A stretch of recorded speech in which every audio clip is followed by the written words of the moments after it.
The stadium pulsed like a living organism. 50,000 bodies pressed together, every heartbeat syncing with the pounding rhythm of the pre-show bass. Lights swept over the sea of people like search beams, catching sequins, rhinestones, and glitter-painted signs that screamed, "We love you, Michael." The noise wasn't just loud, it was seismic. It rattled the steel scaffolding. It trembled to the concrete foundation. It climbed into the night sky and ricocheted back down. It wasn't a crowd. It was a tidal wave, and at the center of it all stood Michael Jackson. He was a silhouette at first, framed by blinding white spotlights. His sequin jacket caught the beams and fractured them into starlight, scattering across the audience like shards of glass. His fedora tilted low, shadowing his face.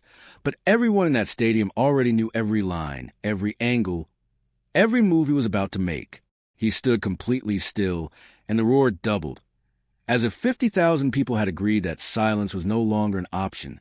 Then he moved. A snap of the head, sharp as a whip crack. A slide of the foot, gliding across the stage as if the laws of gravity didn't apply.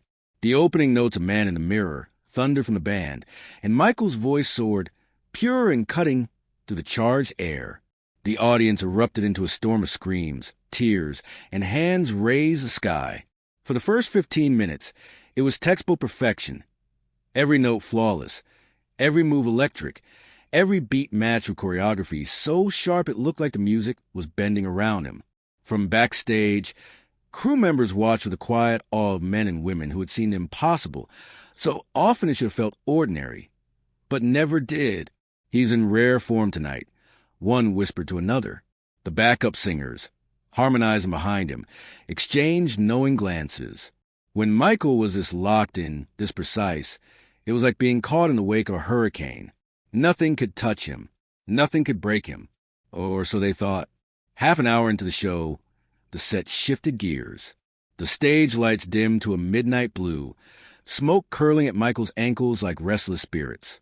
A single white spotlight fell over him, isolating him in the vastness of the stage. The band eased into the intro of She's Out My Life, a ballad so delicate it always felt like standing on the edge of a blade. The stadium, once a riot of sound, fell into reverent silence. Thousands of fans held their breath, waiting for the first note.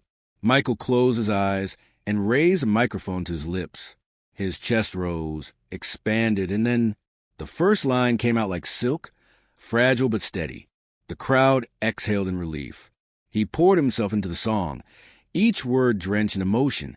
His voice climbed higher, stronger, until it reached that long, aching note in the chorus, the one that always broke hearts, the one that reminded everyone why his voice was called otherworldly. He opened his throat and let it out, and then it happened.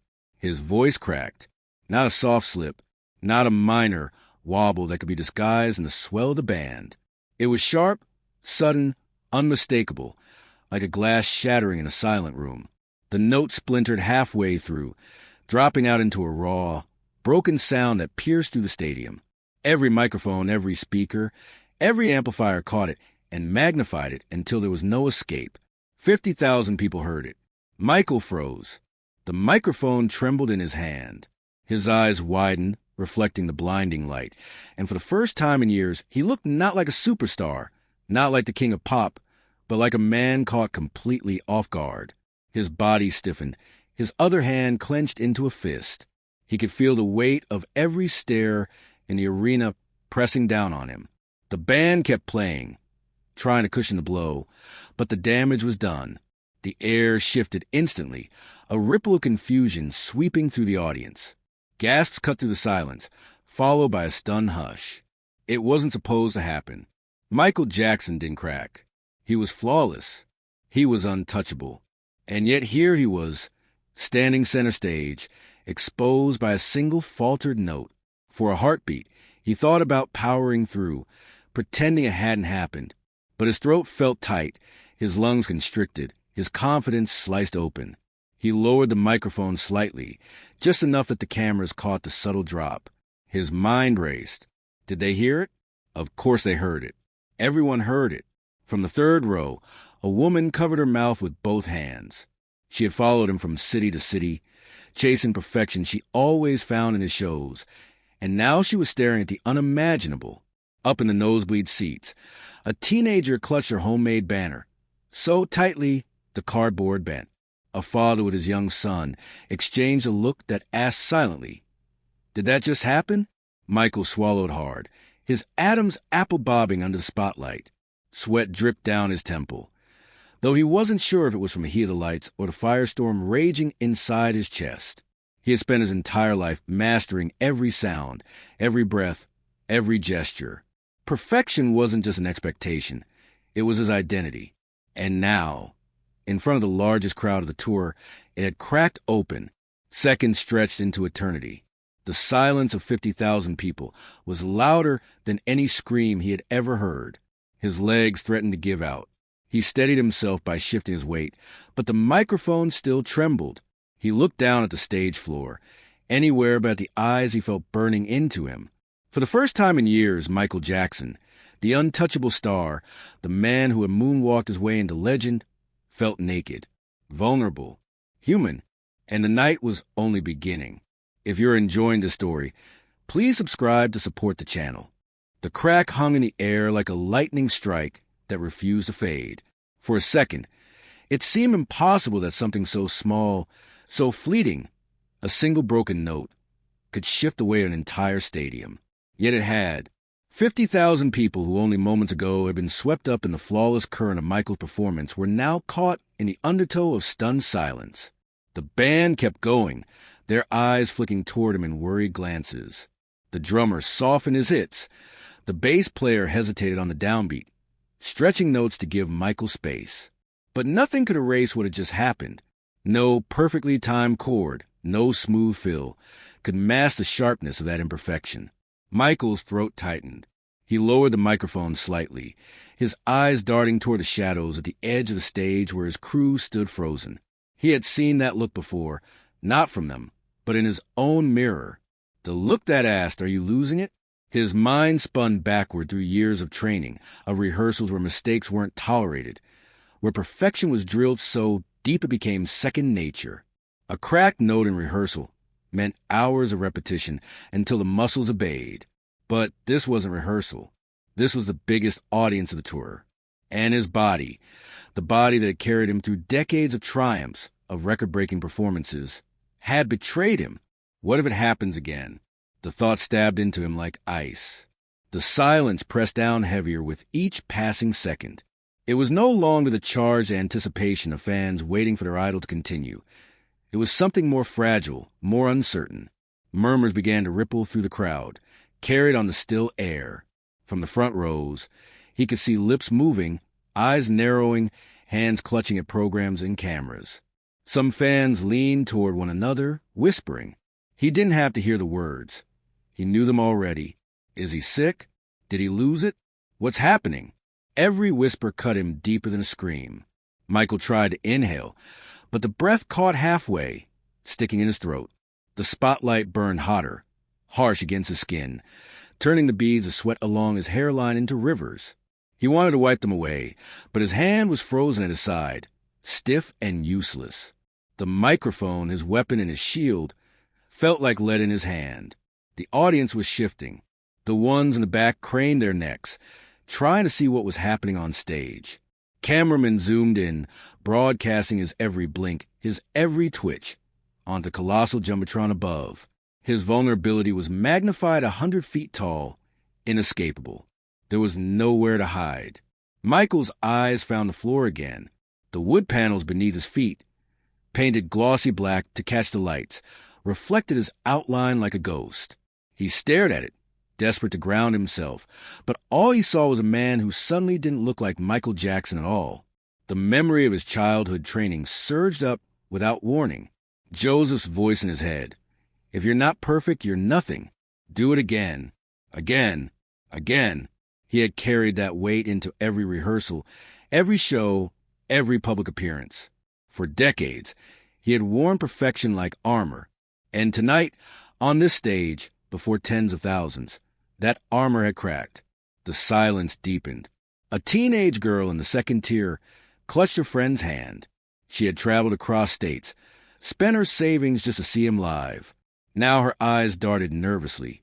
as though witnessing something forbidden. In the 10th row, a middle-aged man who had seen Michael 3 times before shook his head slowly, lips pressed tight.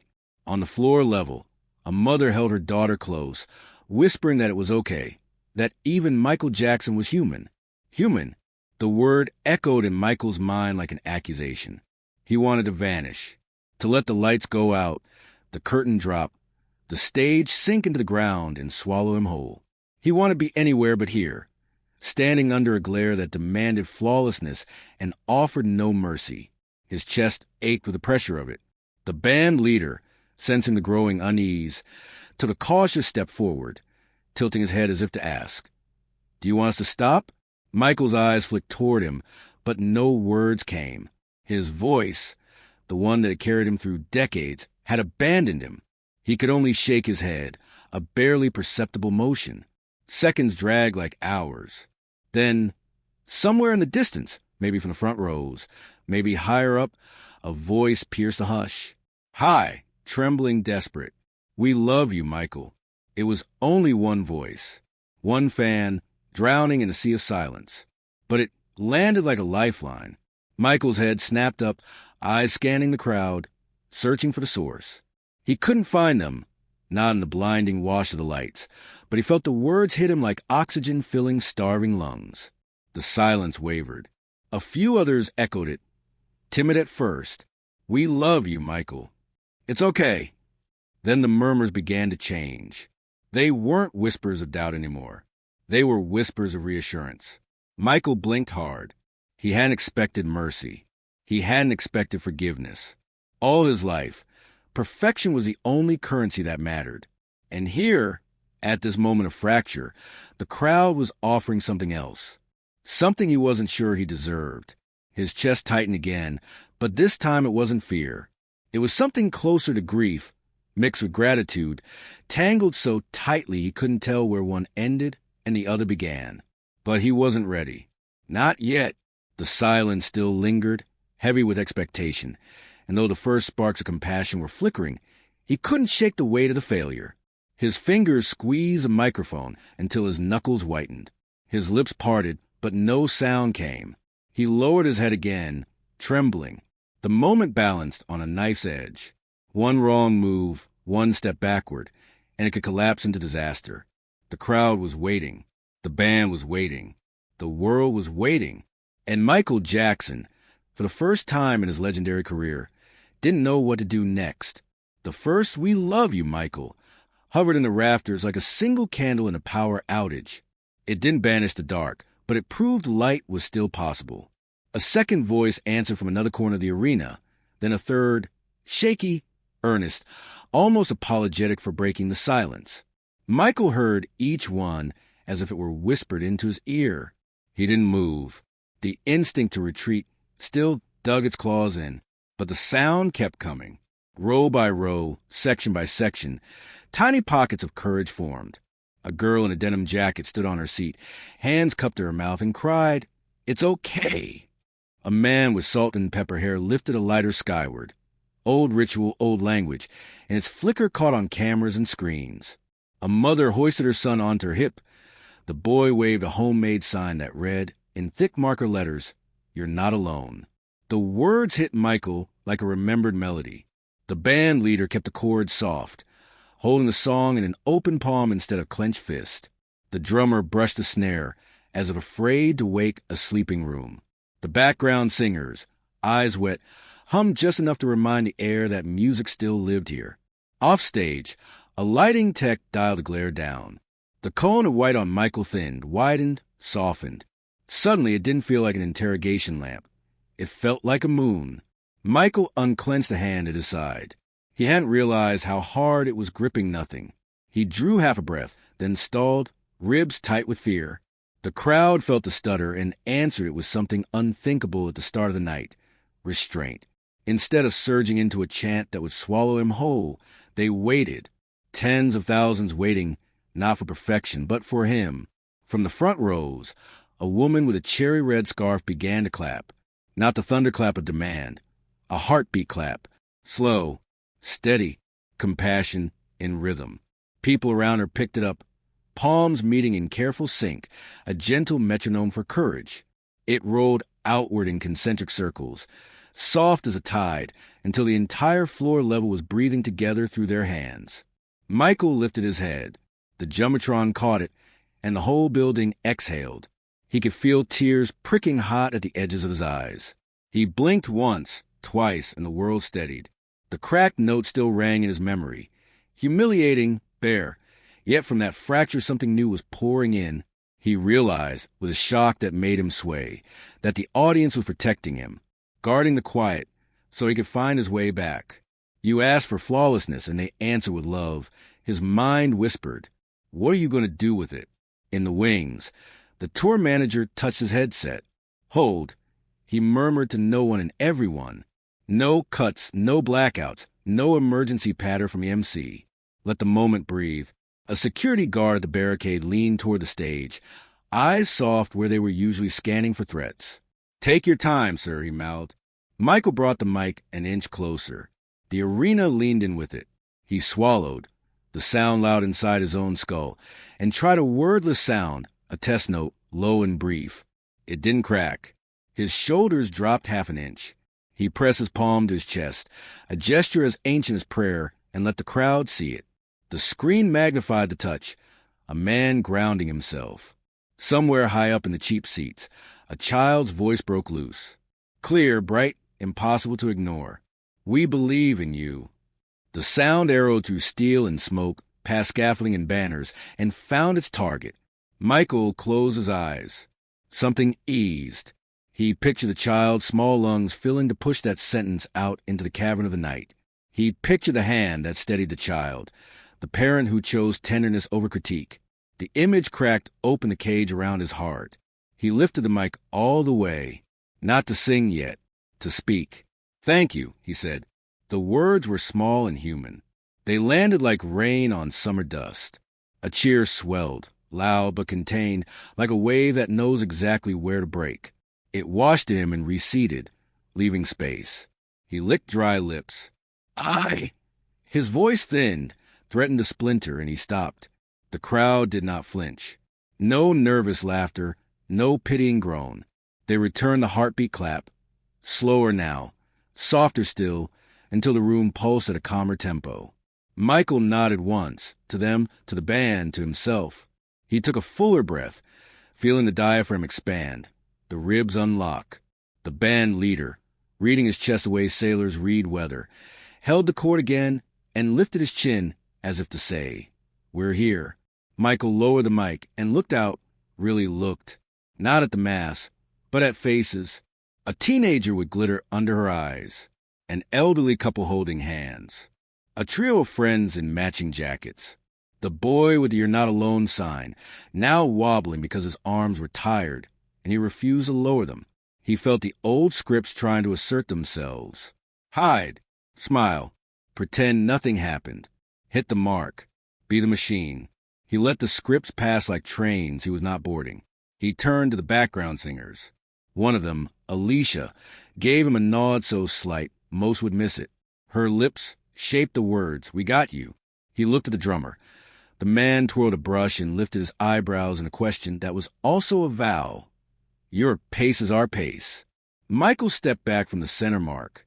It was a tiny rebellion, a refusal to stand on the exact spot the set list demanded. He walked 3 paces left into a pool of softer light, and the cameras followed. The moon moved with him.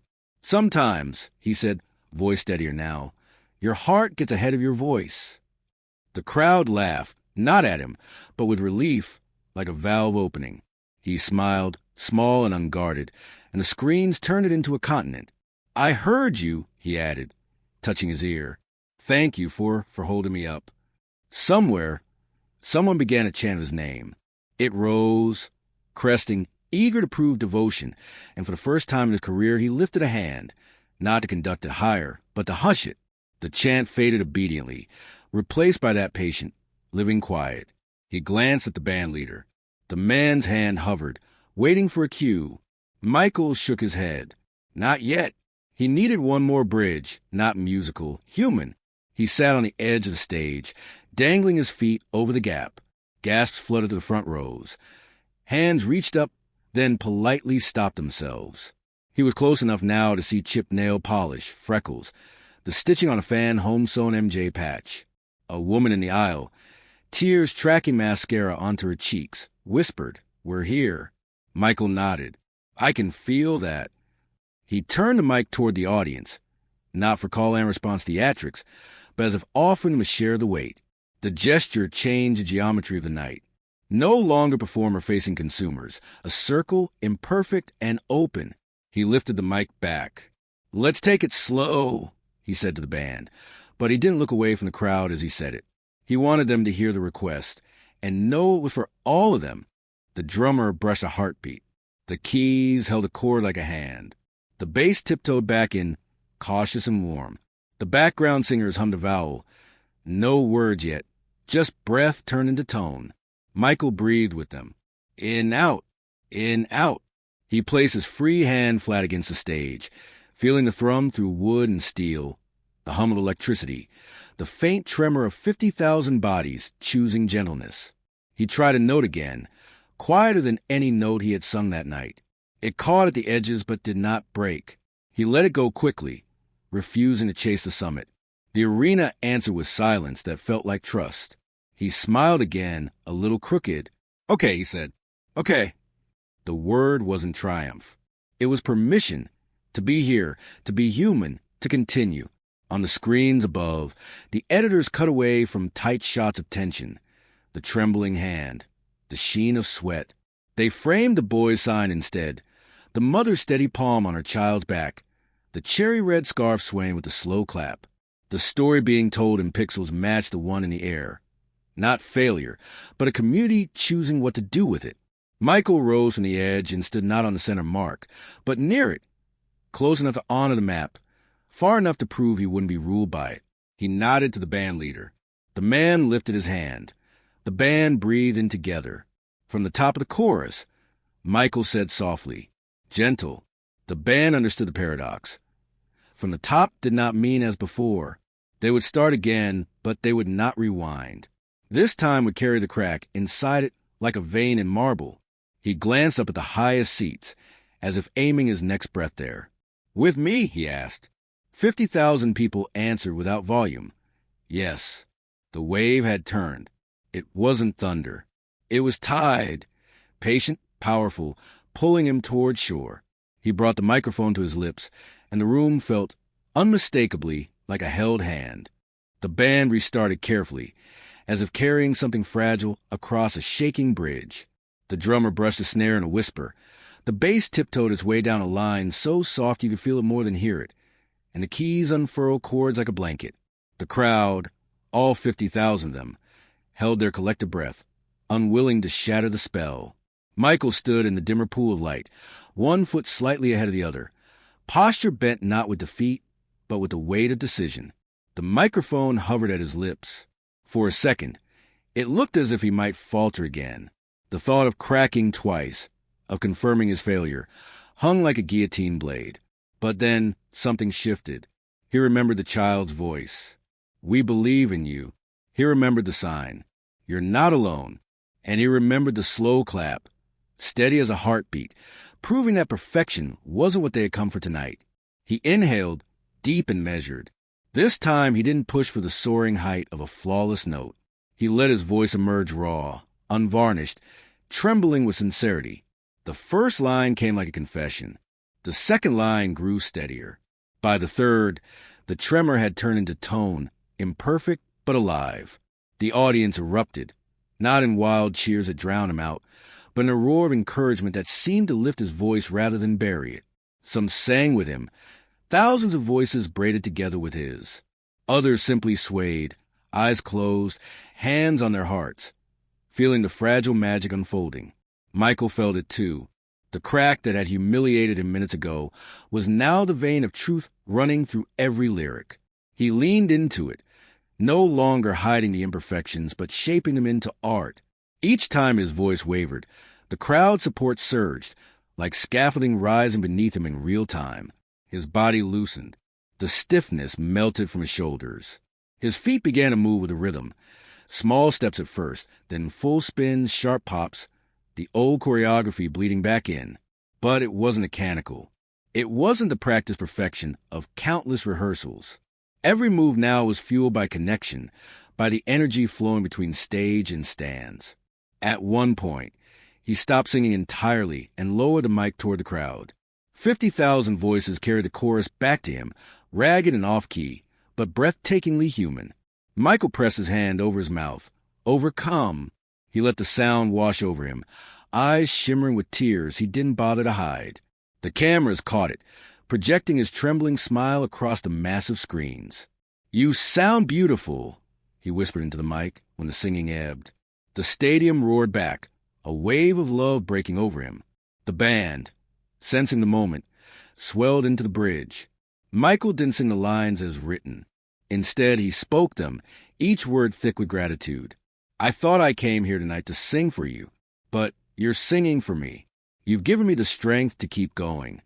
The arena answered with chants of his name, not frenzied, but reverent, as if each syllable was a vow. "Michael, Michael, Michael." He nodded, smiling through tears, and raised the mic again. "Let's finish this together." The final chorus wasn't technically perfect. His voice cracked again, softer this time, but instead of recoiling, he leaned into it. The imperfection became the soul of the performance.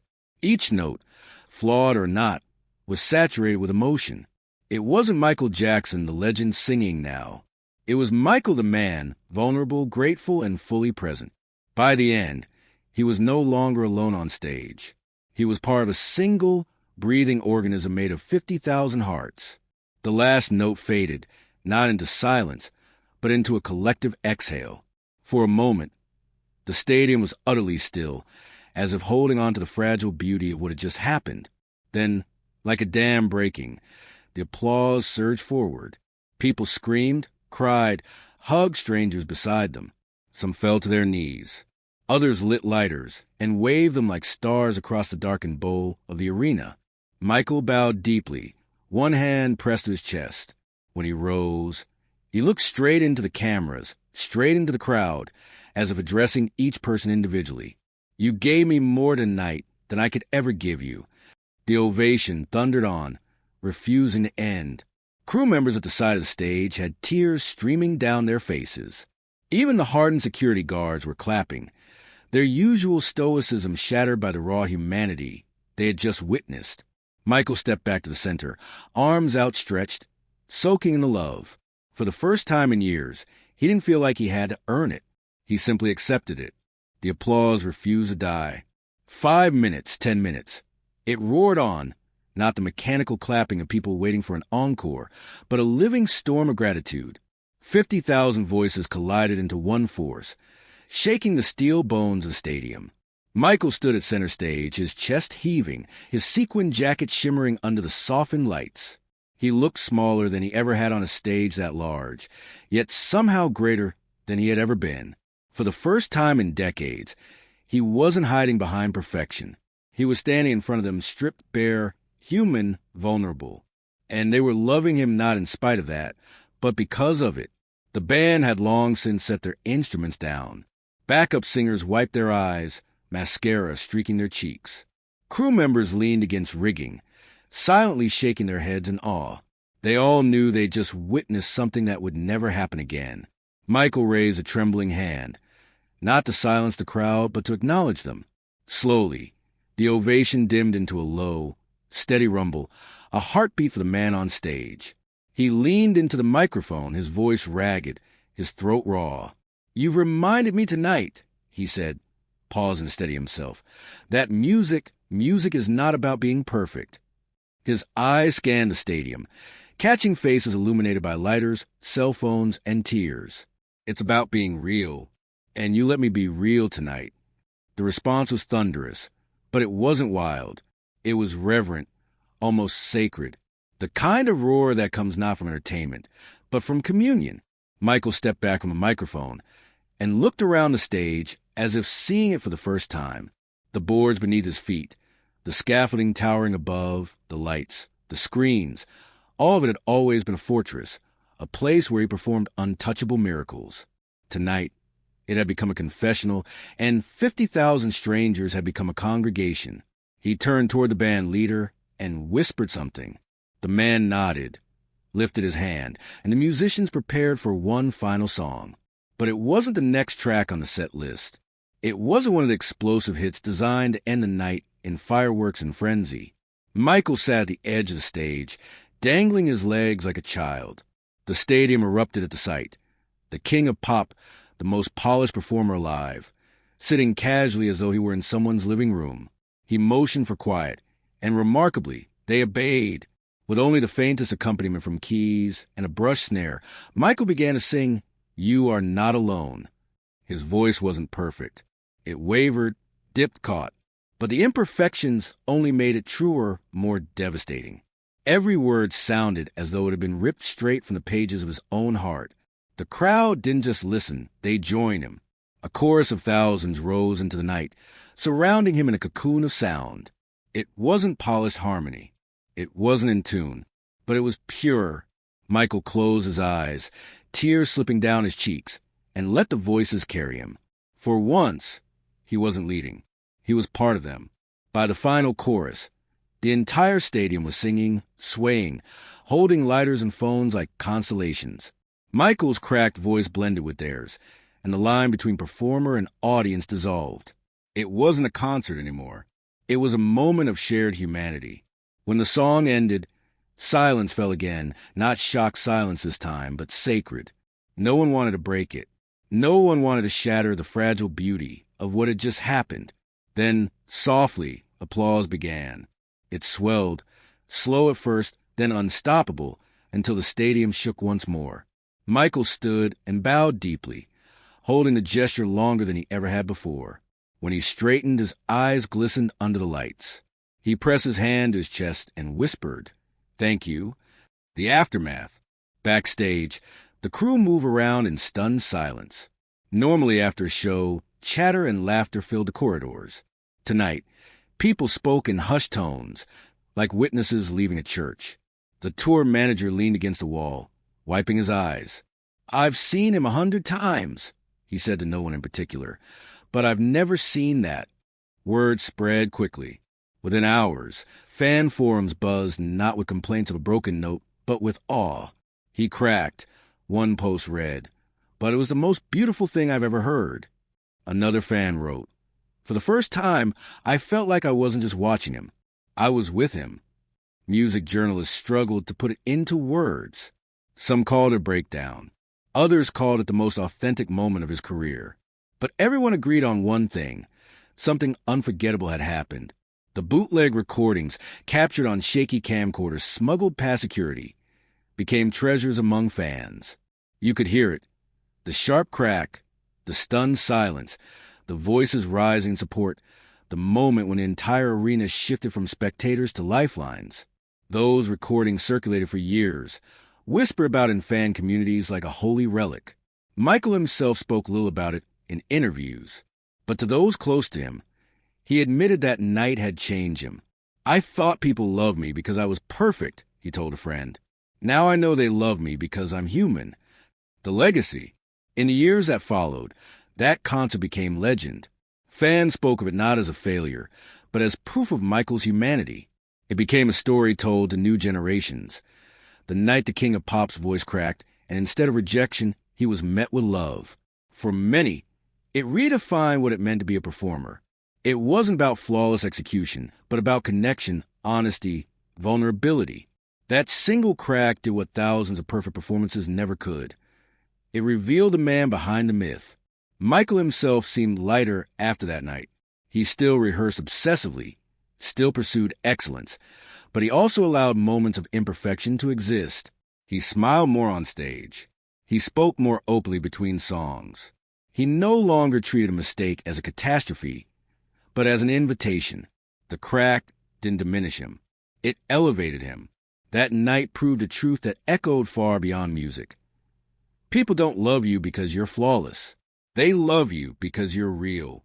And so, the story of Michael Jackson's cracked note became one of the most powerful moments in concert history.